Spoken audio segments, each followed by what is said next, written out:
Good morning students, प्यारे बच्चों। आज हम कक्षा 9वीं के विद्यार्थियों के लिए कृतिका की पाठ्य पुस्तक रीढ़ की हड्डी एकांकी का अध्ययन करेंगे। पाठ को पढ़ेंगे।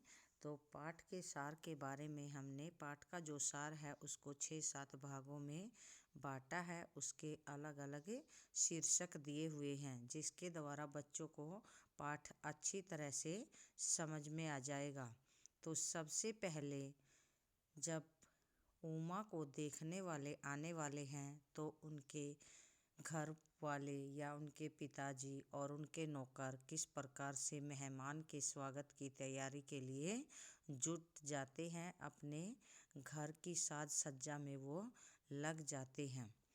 तो बापू रामगोप स्वरूप अपने नौकर के साथ मिलकर अतिथि कक्ष की सज्जा में सुधार करते हैं। उस कक्ष को सजाते संवारते हैं और जो उनका नौकर है वो चादर की बजाय धोती मांगता है, जिससे मालकिन प्रेमा यानी जो उमा की माँ है प्रेमा, वो गुस्सा होकर स्टेज पर पहुंच जाती है, क्योंकि उनका जो नौकर है उसको ऊंचा सुनाई देता है। अब लड़के वालों को लेकर राम स्वरूप और प्रेमा की चिंता, यानी किस प्रकार उनका मन चिंतित हो जाता है। नौकर को चादर लाने का आदेश देकर प्रेमा अपने पति को बताती है कि उमा शादी के लिए जरा भी उत्साहित नहीं है, तैयार नहीं है। न वह चेहरे पर पाउडर लगाना चाहती है और न साड़ी बांधने को तैयार है, यानी वो किसी भी प्रकार की साज सज्जा करने के लिए उत्सुक नहीं है। अब रामस्वरूप अपनी पत्नी से कहते हैं कि उमा को संभालने और उसे तैयार करने की जिम्मेदारी उनकी है, यानी ये सारा काम उनकी माँ का है। वो किस प्रकार से अपनी बेटी को सजा संवार कर लड़के वालों के सामने लाएगी। पर पति पति पर आरोप लगाती है कि न वे उसे अधिक पढ़ाते और न यह दिन देखना पड़ता है। यहाँ पर लड़की की पढ़ाई को ही उसके लिए जिम्मेदार ठहराया जाता है कि लड़की अगर कम पढ़ी लिखी होती तो माँ बाप का विरोध नहीं कर सकती, उसका केवल एंट्रेंस पास करना ही काफ़ी था। अब इसके बाद रामस्वरूप गुस्सा होकर पत्नी से कहते हैं कि वह उसकी पढ़ाई लिखाई की चर्चा क्यों कर रही है, क्योंकि वो अपनी लड़की की पढ़ाई को यहाँ पर छिपा रहे हैं। वो मानते हैं कि उनकी जो लड़की है वो 10वीं पास है और इसी प्रकार की बात वो अपने अतिथि यानी लड़के के जो पिता गोपाल प्रसाद हैं, जो पेशे से एक वकील हैं, उनके सामने अपनी लड़की को कम पढ़ी लिखी दर्शाना चाहते हैं। क्योंकि जो ऊंचे सभा सोसाइटियों में जाने वाले लोग होते हैं वो कम पढ़ी लिखी बहू ही चाहते हैं। उनका बेटा बीएससी करने के बाद मेडिकल कॉलेज में पढ़ रहा है, पर वह अपनी पत्नी कम पढ़ी लिखी ही चाहता है, यानी लड़का भी इस तरह का है कि जैसा माँ बाप कहते हैं वैसा ही करता है। तो यहाँ पर उमा की पढ़ाई लिखाई को लेकर छुपाया जा रहा है, उसको कम आंका जा रहा है।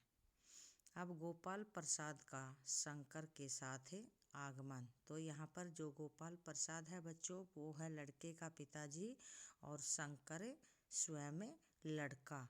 अब दोनों घर पर पहुँच जाते हैं। नौकर को मक्खन लाने भेज रामस्वरूप मेहमानों का स्वागत करते हैं।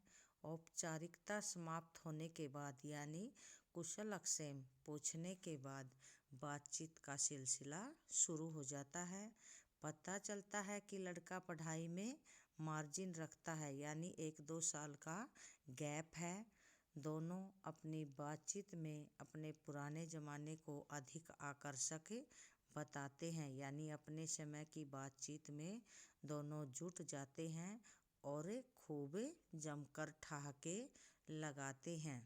उनका कहना है कि उनके ज़माने का मैट्रिक पास भी यानी जो 10वीं पास था उस समय का, वो भी आज के एमए पास से अच्छी अंग्रेजी जानता है। तो दोनों इस प्रकार एक दूसरे की बात का समर्थन करते हैं, उनकी हाँ में हाँ मिलाते हैं। और शंकर वहाँ पर बैठा बैठा उनकी हर एक बात पर ही करे हंसता रहता है, यानी वह कोई भी अपना तर्क नहीं देता, उनके विचार कैसे हैं उनको वो उजागर नहीं करता। तो दोनों तभी गोपाल प्रसाद बिजनेस की बात पर आने को कहते हैं। एक बार तो रामस्वरूप चौंकते हैं, पर बात समझकर कमरे से चाय की ट्रे और नाश्ता लाने चले जाते हैं। तो यहाँ पर बिजनेस बच्चों जो शादी ब्याह में देने के लिए यानी लेन देन की जो बात होती है उसको दर्शाया गया है। तो अब गोपाल प्रसाद अपने बेटे को कहते हैं कि हैसियत तो ठीक लगती है, यानी घर बार ठीक है, अब सिर्फ यही देखना है कि लड़की कैसी है। अगर लड़की भी सुंदर है तो यहाँ पर बात पक्की ही समझो।